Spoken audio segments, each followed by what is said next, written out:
welcome back to my podcast, Esme's Country Life. This week, I have been in Germany, so that's been a whole adventure in itself, so I'm going to be talking a little bit about that. But before we begin, I just want to say a huge thank you to the sponsor of the podcast, Redpost. Redpost is an equestrian and country store based in the UK, but they also ship all over the world. And if you are in the UK, you'll know this time of year, it rains non-stop all the time. And I feel like if you have the right clothing, if you have the right jacket, if you have the waterproof trousers, if you have your Wellington boots, there is no excuse to not go out in the rain. So get all of your waterproof needs from Redpost. You can check them out at redpostequestrian.co.uk. Anyway, let's get into the podcast. So as I was saying before, I've been to Germany this week. I feel like I've been, here, there and everywhere with my job. So I always feel really bad though when I go to Germany because I can't really speak any or much German. I know, the odd phrases like hello, goodbye, thank you, please, and sorry. But apart from that, I feel like they're the sort of words that you can kind of get through countries if you know those words. Or sorry, I speak English, or sorry, I don't speak German. But anyway, I'm not gonna say anything in German because I feel like if you are actually German, you're gonna really judge my accent and things. French and Spanish though, that's what I did at school. I feel like in the UK we're very well known when we go to foreign countries for not being the best at speaking foreign languages. Now, the school that I went to for secondary school, they were actually really big on languages. So when you first started in year 7, you had to pick 3 languages to do. You had to do French, Spanish, and German. However, if you had any special educational needs, you would only do 2. And then when you were supposed to be doing like an extra language, you'd be doing your special educational needs classes. So anyway, this was before actually I found out I was dyslexic, so I went straight in. I was doing all 3, and for some reason my German teacher, she just absolutely hated me. Now, even like when it came to parents' evening and things, my parents, I was a goody two shoes at school. I did my work, was quiet, that kind of thing, and my parents were so shocked when they found out that this German teacher hated me, because normally teachers loved me. So there we go. Anyway, I think the reason why she hated me was because my first day in year 7, I had German as one of my lessons. Now, when you're in year 7 and you go to a new secondary school, you go to secondary school or high school, whatever, you don't really know where places are. So I got lost. I didn't know where I was going. So I was 5 minutes late to my German lesson. And from then on, she hated me. We did not get off on the right foot. So there we go. So when I had the choice, when I went into year 8, to do just French and Spanish, or to carry on doing all 3, or to basically pick what languages I wanted to do, I was like, I'm going to do French and Spanish. I'm not going to do German. I don't want to have another year with this German teacher. So, I do kind of regret not doing German now, because a lot of the time with my job, I do end up in Germany. And in Germany, there's like a real big equestrian, their culture is very horsey. I feel like a lot of people know stuff about horse and things. Like over here in the UK, I'd say we're pretty horsey. We've got badminton, we've got burley, we've got quite a lot of eventing scene over here. We've got quite a lot of top show jumpers as well, like dressage as well. We've got Lottie Fry at the World Championships. She goes and smashes it in the dressage. But no, I feel like horse culture-wise, as a percentage of our population in the UK, maybe not so much. Ireland, on the other hand, you guys have a huge horse culture. We always joke when the Dublin Horse Show is on, the whole of Ireland go to that horse show. Everyone in Ireland, I feel like, knows at least a family member or a friend or someone who is involved in horses somehow. When over here, maybe not so much. I remember my dad saying, when he was a kid, on the TV, there would always be horse things. At Olympia, at Christmas, there'd be the puissance and everyone would sit down. It would be the main thing on BBC. People would watch it. But it's really sad. We don't really have that in modern media, TV, satellite, that kind of stuff. We don't really have much horsey things. I mean, sometimes the BBC do Red Button for Olympia, or the London International Horse Show, which is now called. But apart from that, it's not the main thing on TV, which is kind of sad. But anyway, back to Germany. So I had my trip to Germany, flew there.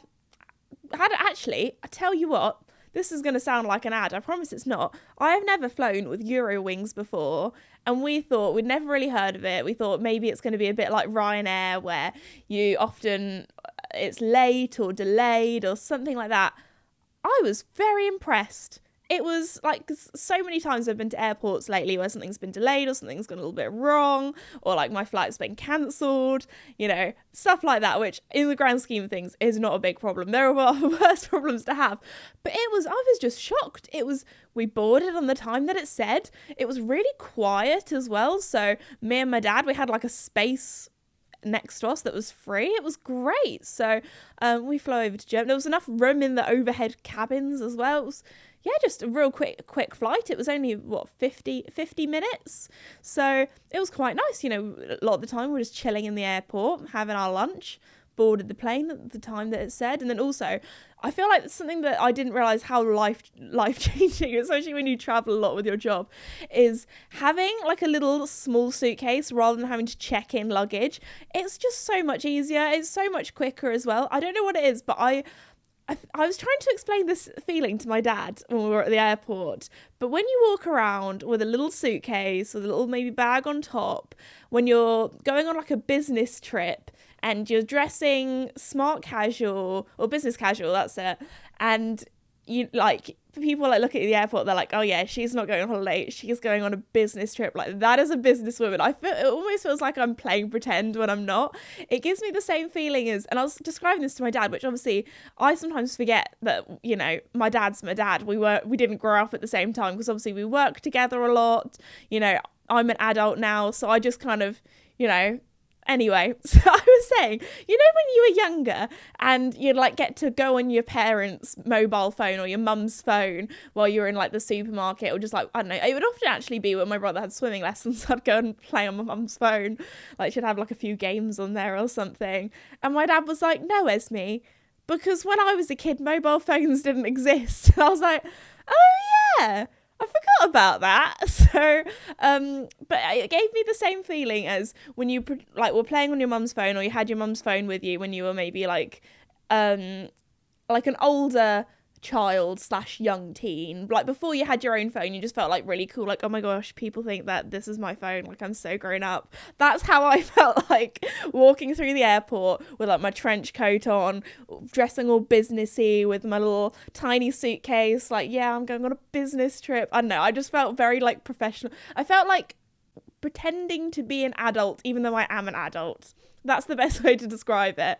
Like, when you first drive on your own, once you get your license and you drive around like, wow, I'm so grown up, I'm driving on my own, I can go wherever I want. Like, I don't know, it just feels cool. So I don't know how to describe the vibes, but that's how I was feeling. So I had a great time. We got picked up by probably the nicest car. I think one of the nicest cars I've ever been in was the taxi. So, I haven't even actually told you why I was in Germany. So I was in Germany for this thing called Spoga.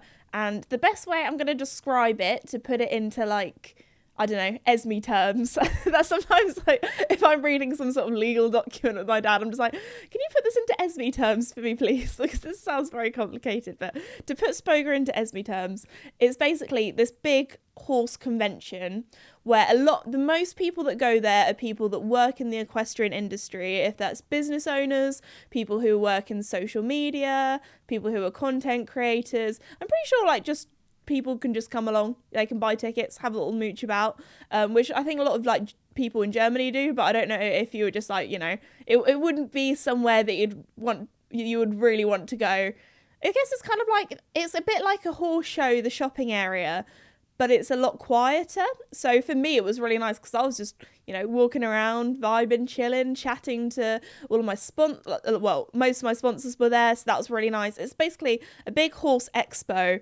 for all of the brands that are horsey, and just like in the world, they all kind of come there. So every like pretty much name under the sun when it comes to horses were there. And it was really cool because they all had there's like a little aisle, and it's all the like new technology in the equestrian industry that are coming out. So they had these stirrups that had lights that you could stick to the bottom of your stirrups on. I'm pretty sure like magnets or something. So when you were riding, when it was maybe a little bit dark, or if you're even just riding on the road in general, maybe if it's a bit of a cloudy day, a bit like how you'd wear high vis, so you'd stay safe and be seen. That is definitely not the slogan. I definitely said that. What was it? Be safe, be seen. Was that it? I feel like I've said that not quite right. Anyway, you know what I mean. They had lights on the stirrups, and I just thought that was really cool. They had like loads of other different things as well, and some things that I can't tell you about, unfortunately, that I had to sign NDA and stuff for. But talking about that, I did see all of Lumia's new products for 2024. And I know I'm a sponsored rider for them, but I've been a big fan of the brand for a long time. Like bought their products for years before I was a sponsored rider for them. But anyway, the new autumn winter colours, they're pretty. And I obviously know what the spring summer is because I've already done the photo shoot. I've already got all that content. We were prepared this year. I said that before, but shooting spring summer stuff in February in a tank top or like sleeveless top while it's -4 outside. I've done that. I've done it. I've been there, done that. I'm glad that Lumia are not making me do that again. They managed to get me the samples a little bit earlier this year, so I shot all that in September, so that was really lovely.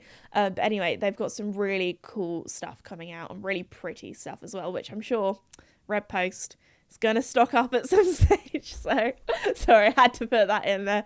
Thank you again, Red Post, for sponsoring the podcast. Anyway, so I had a good old chat with them about some of the exciting stuff that we've got planned this year, which again, can't tell you about. Hate to be that YouTuber, podcaster, social media person, which is like, oh my gosh, guys, I've got so many exciting projects that I can't tell you about. But anyway, so there's that. Also, we did some like US planning, did some networking as well, some like horse shows and people and brands that I managed to talk to and kind of get a foot in the door. So that was quite fun, exciting.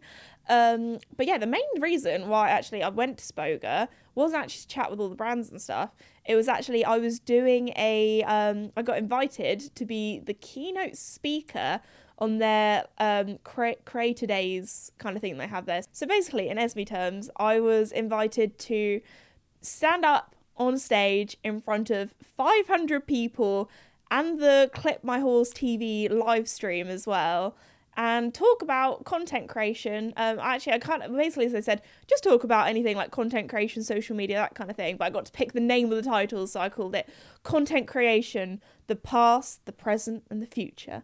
Because I thought, I'm basically just going to be standing up and talking about myself, but I don't want it to sound like I'm talking about myself. So I'm going to talk about like kind of things, because even though like on the podcast I guess I chat a bit about myself. It's more about my life. It's more about the horses, what I get up to. I don't know, just talking about myself makes me feel a little bit uncomfortable sometimes. Like, I'm not that kind of person that I don't like bigging myself up. So I basically had to stand in front of all these people. And also, I felt really bad again because I was like, at the beginning of my thing, I was like, I'm really sorry, guys, that I don't speak German. I'm going to have to do this in English. You guys are way better than us. You guys all learn English at school and can speak English pretty fluently. So apologies for that. I also probably should have spoke a little bit slower. Like, you guys know me. I ramble. I chat. I can talk quite quickly. So, but also, so many people were like, oh my gosh, weren't you like really nervous beforehand? And I feel like I know when I'm really nervous, if it's like before a horse show. I sometimes feel it in my chest. I feel a little bit anxious. I sometimes like struggle to sleep the night before. But I was pretty chilled. I was happy. I was just like, yep, this is what it is. This is what I'm going to do. It's just like doing a podcast, but in front of lots of people. So I had a great time, but I don't know what it was. So they have this like little lectern thing that has a mic on, so I was like standing behind this little box, and I was so glad I was standing behind it, because I didn't feel that nervous, but my legs were shaking. I was like jelly. My legs were wobbling. Luckily I was standing behind this thing because nobody can see my legs shaking. I think it actually made the lectern like wobble a little bit. I was like, why is this wobbling? I thought, like, I don't know, at first I thought, are we having an earthquake or something? And I looked down, it was my legs that were moving, and I was like, oh dear, That is not good. But as I got talking, it was fine, got into the rhythm of things. And I just kind of forget that people are in front of me when I do public speaking. To be fair, I haven't had that much public speaking practice, well, apart from, talking to you guys on the camera, but I feel like that's a little bit different. I've done a few like live Q&As, things like that. I did the World Horse Welfare webinar, as I said, a few weeks back. But the only other real big public speaking thing I did was at the Pony Club conference in 2017. So to take things back a bit, I was freshly like 16 at the time.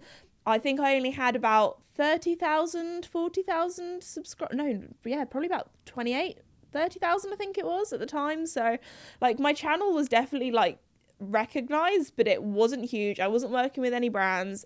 I'd only really just started. Also, oh yeah, I forgot, I did the Cheltenham Literary Festival as well. So I did do public speaking there. So that was the only other really thing that I've done recently. So where I talked to loads of you guys about my book, about how I got into the channel, all that kind of stuff. So I guess it's kind of like easy things to talk to because they're questions and things I get asked about quite a lot with my job when I'm meeting people, talking to people. But yeah, the Pony Club conference though, when I was 16, that was scary because that was in front of 500 Pony Club mums, which I felt like is a bit of a tough crowd, safe to say.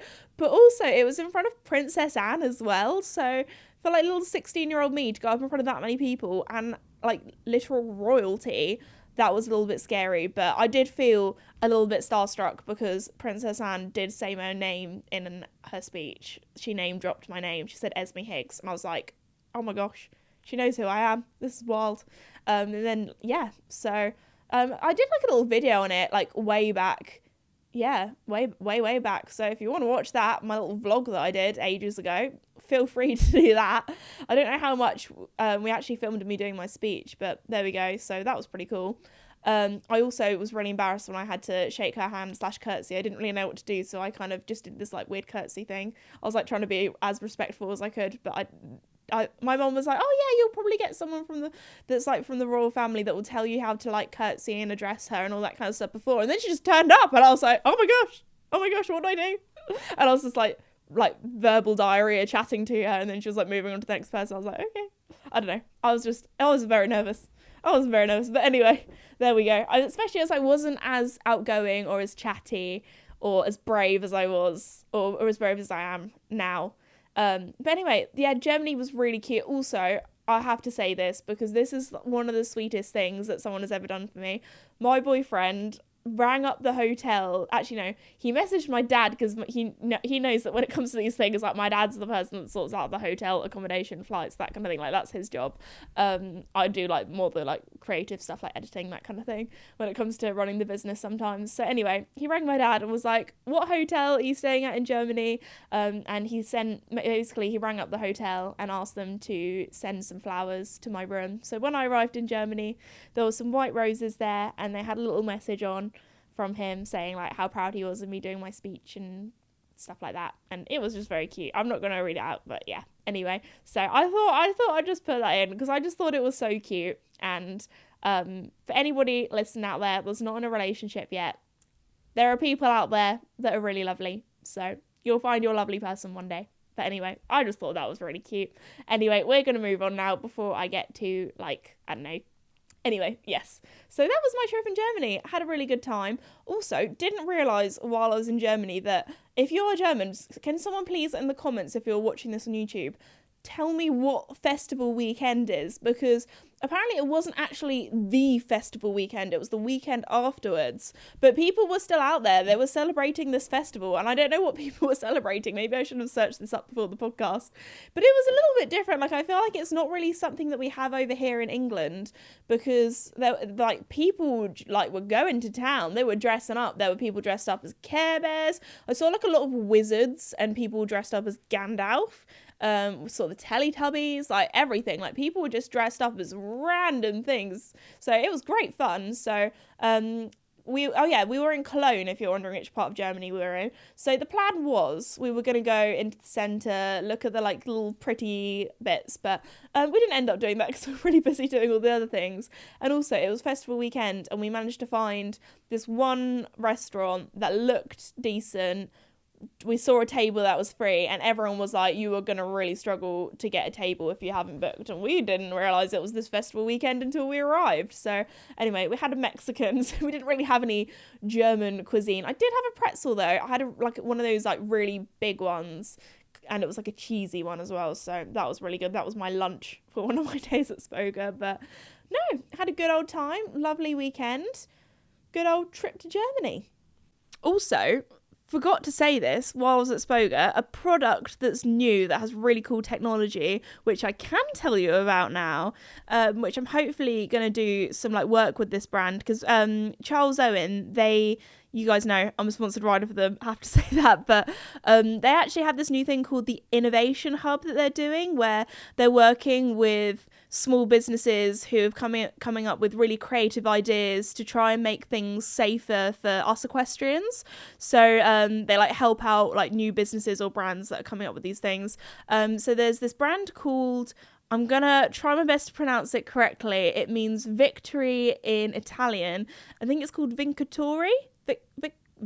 I'm really going to butcher this. She said it, the lady said it to me perfectly, and I said it back perfectly, and now it's just lost from my brain.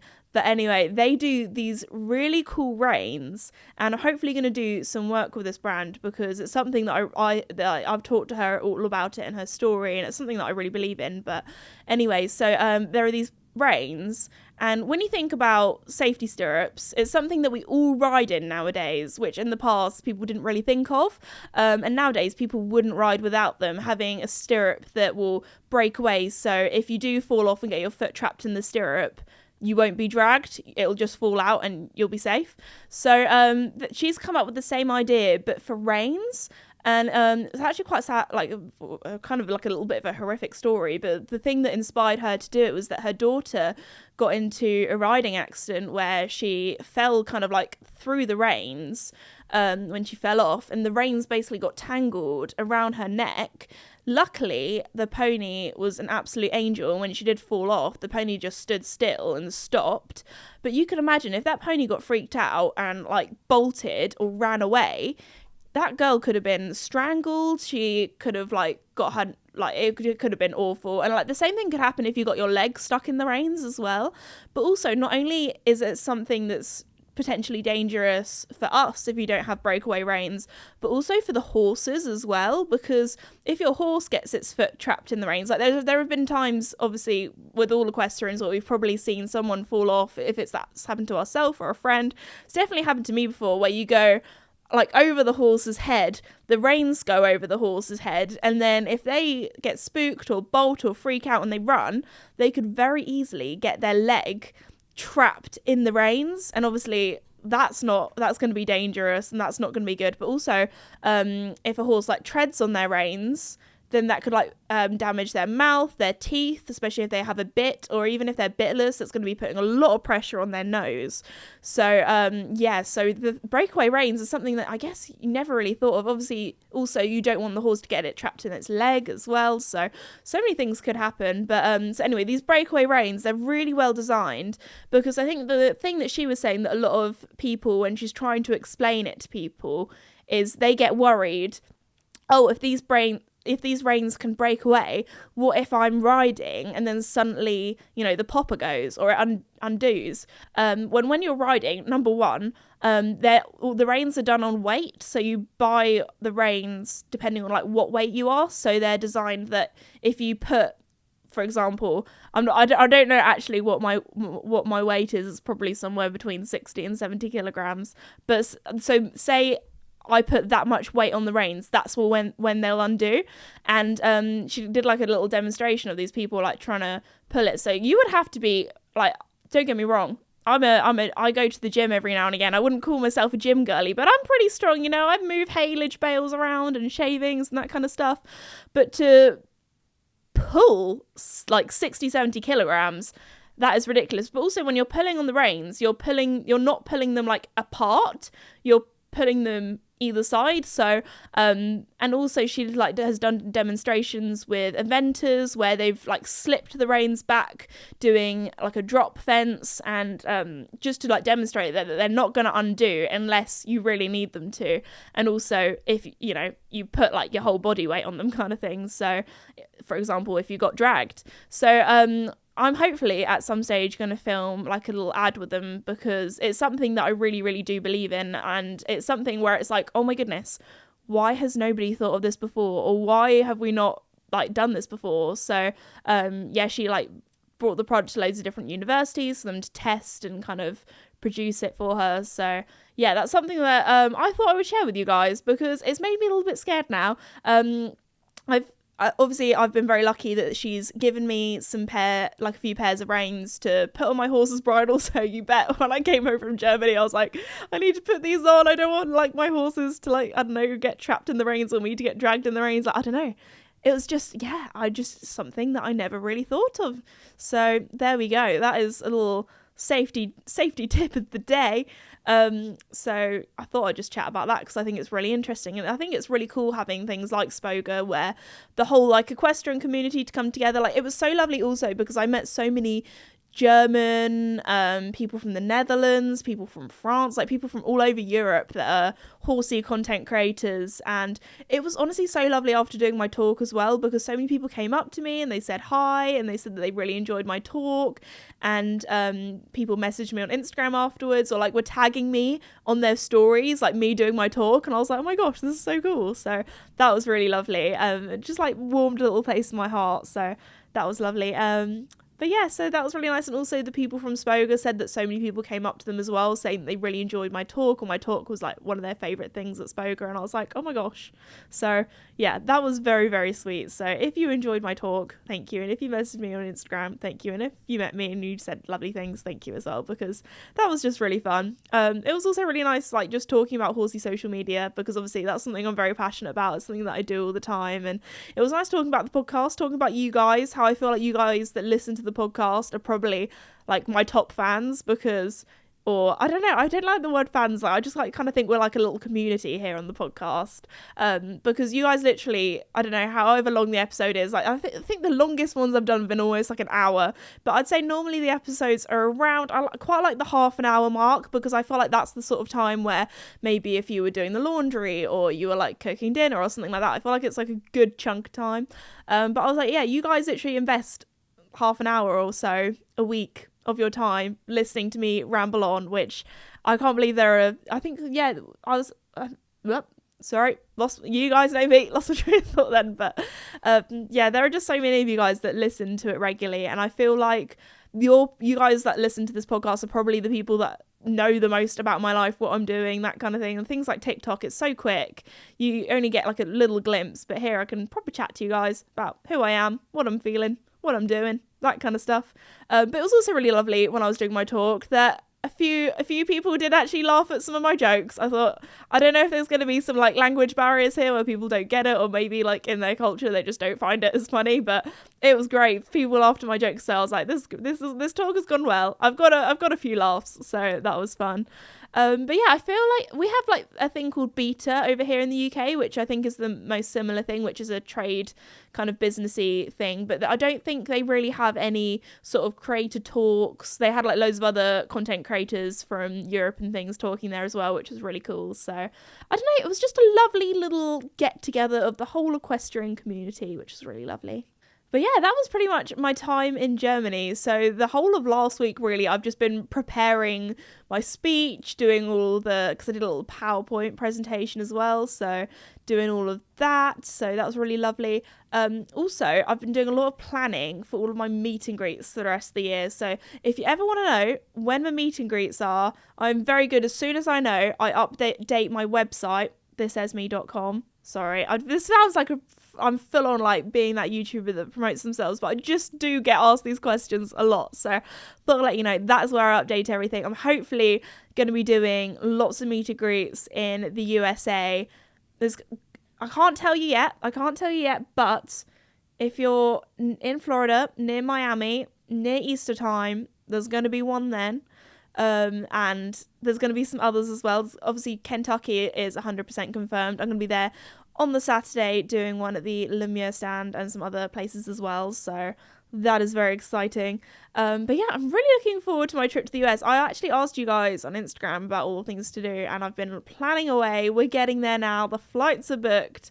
But yeah, also, what's my next meet and greet? I'd say the next one that I'm doing, if you're in England or the UK, I'm going to be at the National Equine Show on the Saturday doing meet and greets there.